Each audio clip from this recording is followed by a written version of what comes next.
Sempre Ativo no ar, hoje o nosso tema central é depressão em idosos. Você conhece alguém assim em sua família? Como você pode identificar se os sinais da depressão vão além de uma simples tristeza ocasional e passageira? Como ajudar, por exemplo, o seu avô ou a sua avó, que já está na fase da velhice, romper com a solidão? Como prevenir a depressão, já que é tão difícil se sentir útil nessa idade em que o corpo não responde mais da mesma maneira e as atividades já não são as mesmas que antes? E o tratamento em consultório, quanto tempo pode durar? Veja na reportagem. A geriatra Luana Brandão explica: irritação, tonturas, reclamação sobre dores de forma exagerada, falta de apetite, insônia e perda de memória e alteração do humor são alguns sinais da depressão em idosos.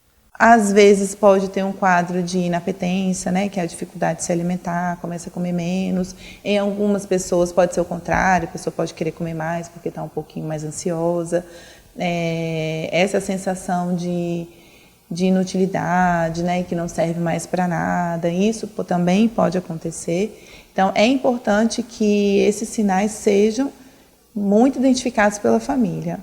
A depressão tem relação com o quadro de demência e problemas cardiológicos. Também já tem estudos mostrando a relação de depressão com infarto agudo do miocárdio, né, aumento às vezes de hipertensão arterial, então, que são doenças que matam, né, são doenças que causam realmente um problema muito sério do idoso e a gente precisa estar muito atento para esse tipo de diagnóstico. A depressão tem relação com o quadro de demência e problemas cardiológicos. Por isso, a importância do diagnóstico clínico. A anamnese é o que a gente chama do exame, né? O exame físico, o exame clínico, é a conversa que a gente vai ter com o paciente.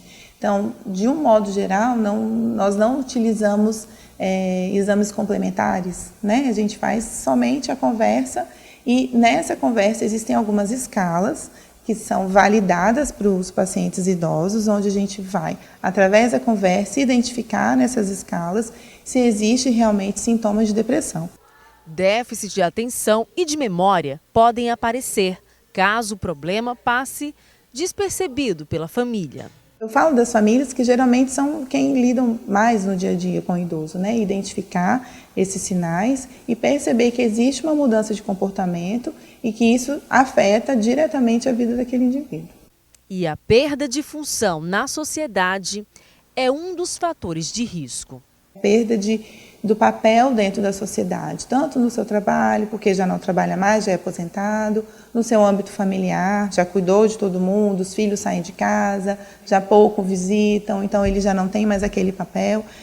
Então, por isso a importância, os estudos mostram que os relacionamentos de amizade, os engajamentos em atividades sociais que tragam prazer e tragam um sentido à vida daquele indivíduo é fundamental para a prevenção de quadros de depressão. Bem como a atividade física, que hoje é bem estabelecido, a atividade física é uma atividade que é fundamental também na prevenção desses quadros depressivos. Você viu na reportagem que a velhice é uma fase que merece atenção, mas apesar dos desafios da idade, ela pode ser encarada com saúde, alegria e disposição. A gente viu que é importante a inserção dos nossos idosos em grupos sociais ou religiosos. No próximo bloco, vamos aprofundar mais o assunto depressão em idosos, porque vamos receber a doutora Nelma Caires, psicogerontóloga, uma psicóloga que atende pacientes específicos da melhor idade. É já já.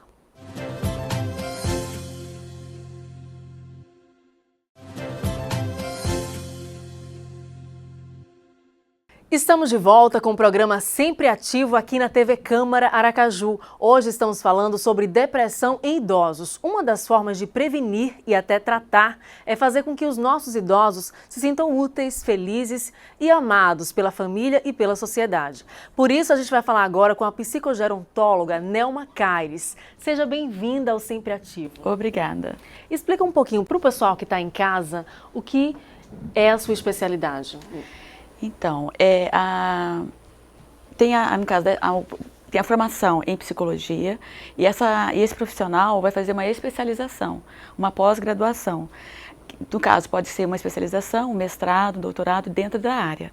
A psicogerontologia vai estudar as alterações que que acontece nessa fase de vida.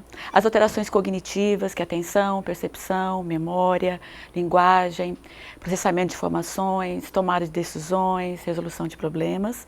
E também a questão social, como esse indivíduo idoso, ele está interagindo socialmente. As alterações afetivas, a gente tem alteração de humor.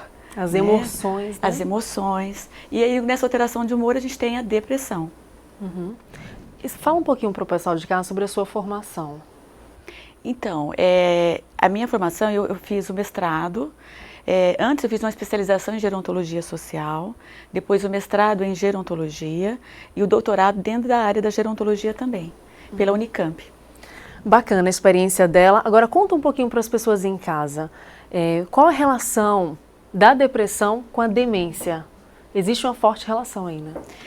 No caso da depressão, vamos primeiro definir, né, a questão da depressão. A depressão seria esse estado, é um conjunto de sintomas, vamos pensar assim, uma síndrome, um conjunto de sintomas. Esse conjunto de sintomas tem a perda do estado de ânimo, a pessoa não tem o ânimo para se envolver em atividades. E aí a gente tem assim uma alteração do apetite, alteração de humor, isolamento, choro, alteração no apetite, no sono. Déficit de memória. E aí tem uma questão do déficit da memória. Esse déficit da memória é porque a pessoa está mais desatenta, né? A pessoa tem dificuldade de concentração. Então, nesse sentido, captar as informações pelos órgãos dos sentidos, ele tem dificuldade de prender essas informações, registrar essas informações. Então, quando ele vai evocar, ele evoca com algumas falhas, né, de memória. Às vezes o estresse no ambiente familiar. Então, quando o indivíduo está assim, é muito importante que ele trate a demência. Trate a depressão, porque a gente chama de pseudodemência, que seria uma falsa demência, porque na realidade a pessoa não está com demência, ela está com alterações de memória, mas relacionadas à depressão. Em função da depressão, como consequência da depressão, existe a demência. Isso. E por que isso é tão comum em pessoas a partir dos 50 anos? Por que é cada vez mais comum a gente ver idosos inativos, idosos sem vontade de fazer atividade física, sem vontade de interagir, até mesmo em ambiente familiar? Por que é cada vez mais comum? Então, a gente tem aí um conjunto de fatores, né? Vamos pensar na questão fisiológica, biológica, né?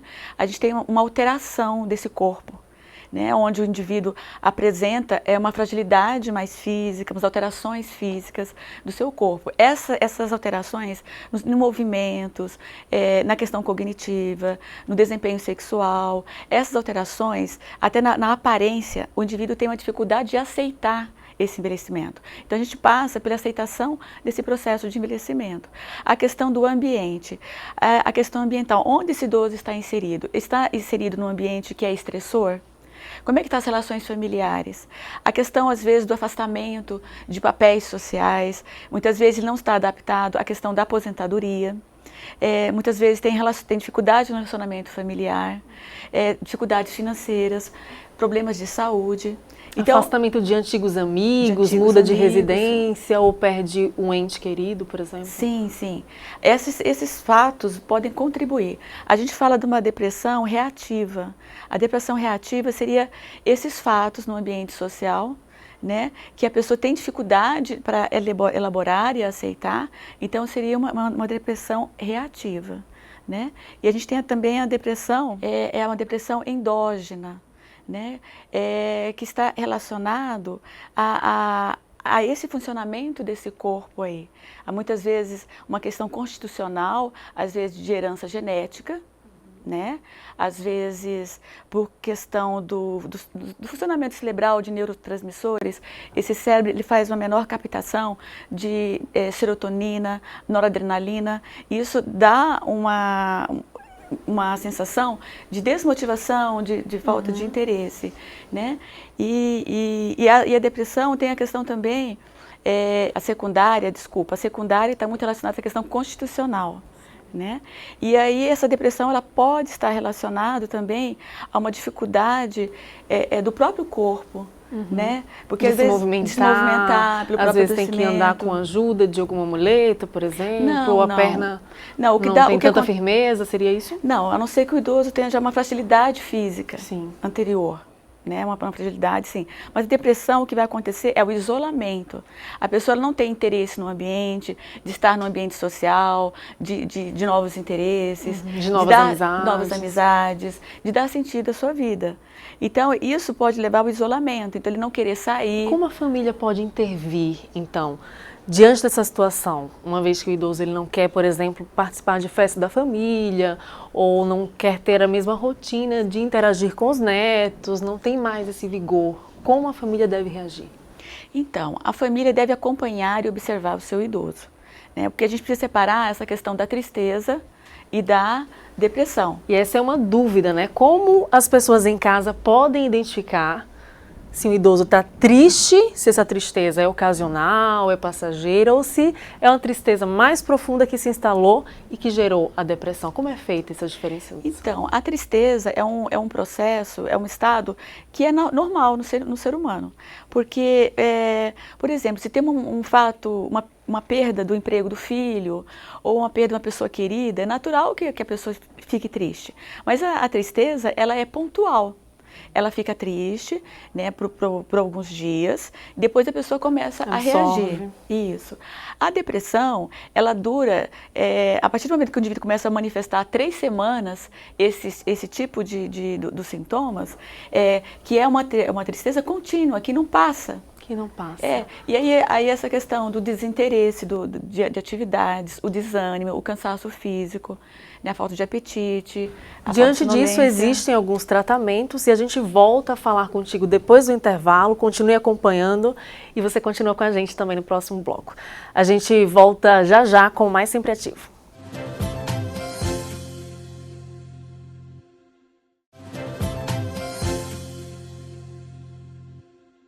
Estamos de volta com o Sempre Ativo aqui na programação da TV Câmara Aracaju e agora a gente continua a conversa com a doutora Nelma Caires para falar sobre a cura da depressão. Nesse bloco vamos falar especificamente sobre as formas de tratamento.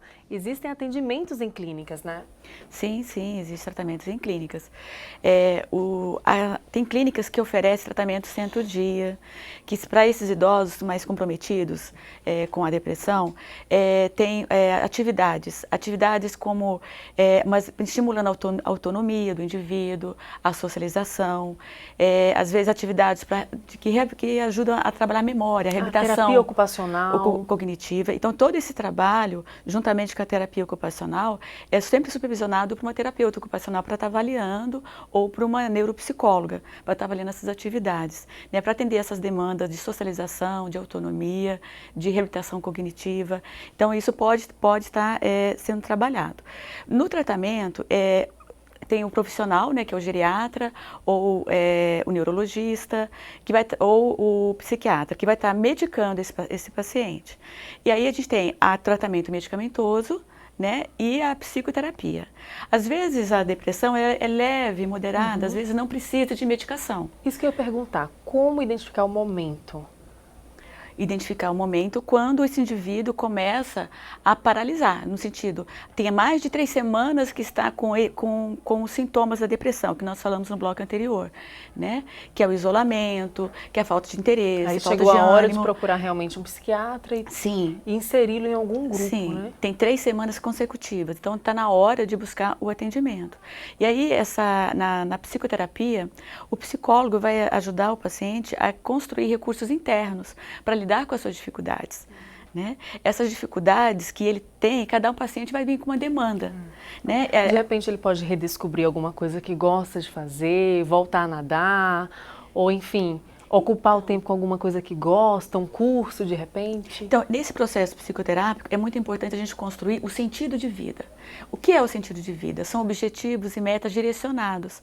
Só que são experiências significativas a esse idoso. Então, essa atividade, que pode ser um trabalho de artesanato, uma atividade física, ou uma atividade social, mas tem que ser do interesse do idoso. Que ele goste de fazer. Aí sim ele vai ter envolvimento e interesse na atividade. E vai ter uma melhora. E tem muitos casos assim, por exemplo, na clínica onde você trabalha, tem casos de evolução por meio dessas terapias? Sim, sim.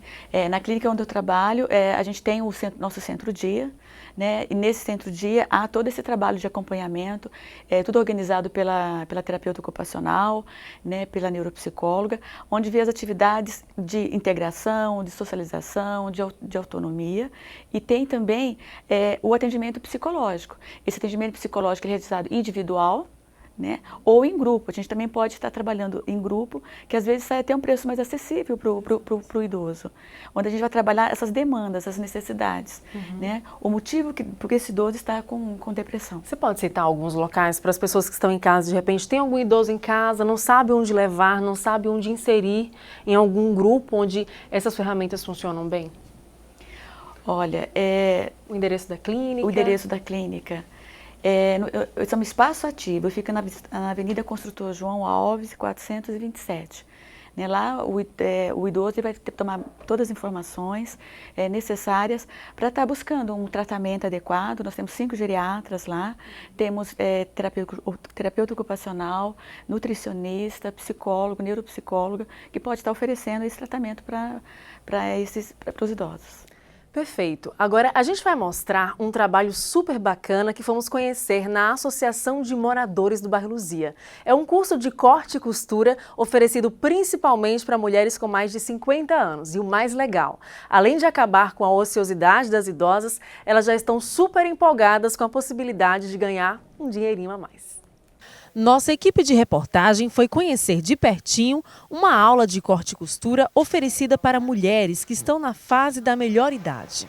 A gente vem para aprender o corte e costura. Quem nunca pegou numa máquina, começa do início mesmo, fazendo uma coordenação motora e aprendendo todos os detalhes do que a máquina vai ensinar, vai nos dar. Para muitas, as aulas são uma terapia. Se alguma pessoa está em casa parada, chega a essa melhor idade e está em casa sem fazer nada, pensando em várias coisas e isso talvez deprimindo, e principalmente aquelas pessoas que estão aptas a ter a depressão, procurem uma tarde assim, uma tarde com atividade, com terapia, o trabalho em si e a aprendizagem, um local assim bem animado é excelente. A costureira Maria das Montanhas tem experiência de 20 anos. Aqui, ela é multiplicadora de conhecimento. Modelar, tirar as medidas, é uma satisfação muito grande, né? Repassar o meu ensinamento que eu já sei, né? Repassar para elas. Para mim é uma satisfação muito grande. Principalmente quando eu vejo assim, que muitas desenvolvem assim, para venda. Eu tenho várias alunas que já vendem, elas trabalham assim com conjuntinho de cozinha, roupas, peças íntimas. Elas começam a trabalhar para vender, para ter seu próprio dinheiro, né? As aulas ocorrem em 3 dias por semana e surge como alternativa para mulheres como Elze Barros. Aposentada, agora ela sabe bem como ocupar as tardes, que até então estavam livres. Gostando, estou adorando. Eu só vou sair daqui quando eu aprender. Além das técnicas, as aulas de corte e costura oferecidas na Associação de Moradores do Bairro Luzia, em Aracaju, são momentos de pura diversão. As meninas são maravilhosas, são uma galera boa, uma turma muito companheira e unida. Então aqui a gente ri muito, conversa de tudo, aí e trabalha. Aprende e trabalha. Então eu sempre brinco com elas aqui, a gente aqui ganha pouco, mas ri muito. Olha aí, bacana essa ideia, né, Nelma? Muitas idosas estão se identificando demais com o curso de corte e costura. Não, é importante essa iniciativa, é importante esse trabalho, onde se veja o idoso interagindo nessas atividades. A gente tem mais atividades físicas, a universidade também para idosos, centro de convivência. O importante é o idoso não se isolar, buscar envolvimento, buscar atividades na família, fazer caminhadas, juntar os amigos, para que possa quebrar esse processo de adoecimento. Encarar a velhice de forma positiva. Isso é importante, o próprio poder público já está percebendo essa necessidade.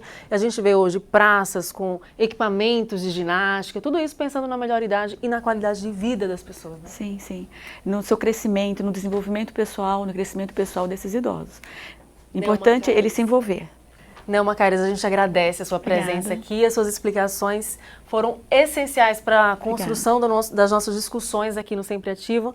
Com certeza o pessoal de casa vai aproveitar bastante e colocar em prática. Nós, enquanto sociedade, a família dos idosos também, enquanto família, né? Eu que agradeço. Obrigada. E assim chegamos ao final de mais uma edição do programa Sempre Ativo. Nos encontramos na próxima semana para falarmos de saúde, qualidade de vida e bem-estar. Estaremos aqui te esperando. Saúde para você. Tchau, tchau.